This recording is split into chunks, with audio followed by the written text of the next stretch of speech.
So this is Chinese chess, and before the board intimidates you completely, I'll simplify it for you. First thing is, these are the pawns.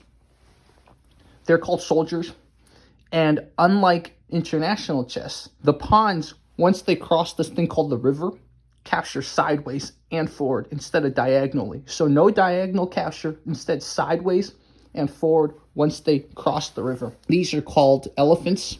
They're sort of like bishops, but they have limited movements. They can only move diagonally in two kind of jumps. This is one of the most tricky but powerful pieces. It's called the cannon, and it can only capture by jumping over pieces like this.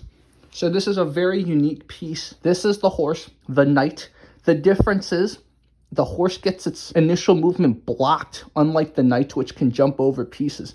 So in this case, I can't move here or here because my initial movement is blocked. I can only move here or here or here or here. These are called advisors, only move diagonally. They only move diagonally in this 3x3. And just like your general, which is sort of the equivalent of the king, you're confined in this 3x3 called the palace. Much like checkmates in international chess, forcing your king to the corner is one of the most powerful things to do in Xiangqi, aka Chinese chess, because the palace is where the king is confined. You're not forcing the king into the corner, which would be here. You're forcing the king into the corner of the palace.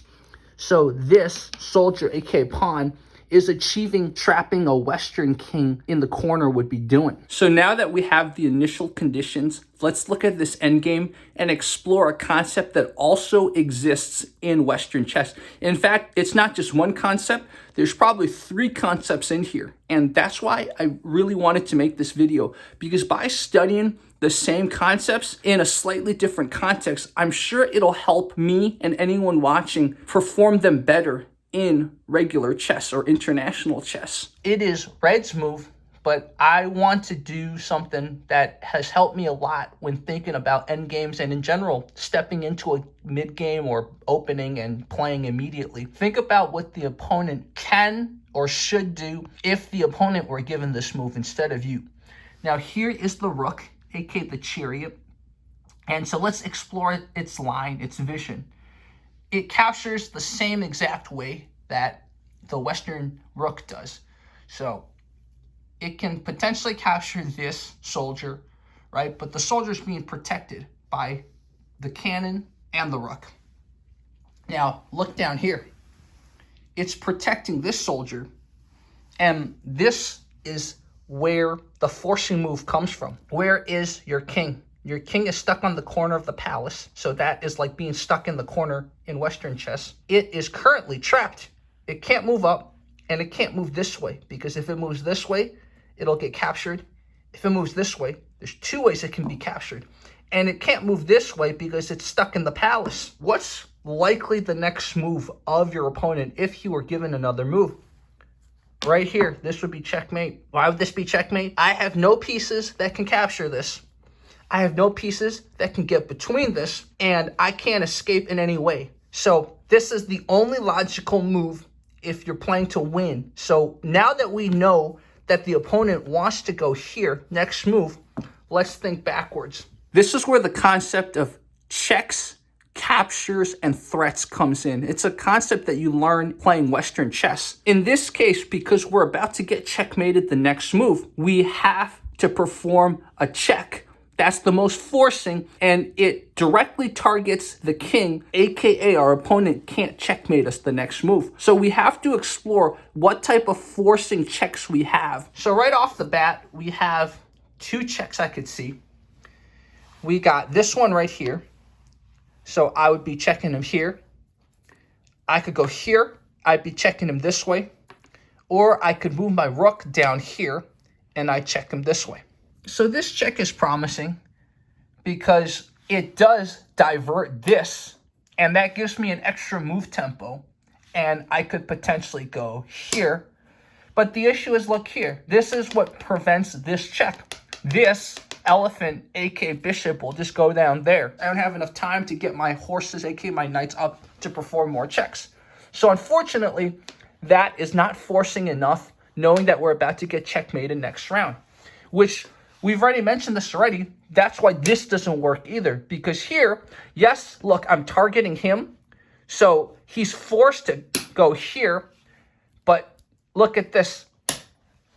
I take him out, but still, I get checkmated.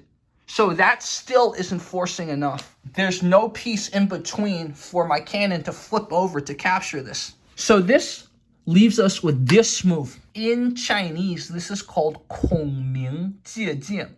Now, if you wanted to break down this expression, you have to go through Chinese history. I'm not going to explain it all to you, but the translation I can give from a Western chess context is a decoy. Why is this a decoy? So first of all, it's a forcing move. It's a check, and there's no way right now that he can defend against this check but to put his king into it and capture. His only move, and look at this. Look at this. So by doing that forcing move and sacrificing my pawn, aka my soldier, look at this. Look at this. Now I've guarded my back rank.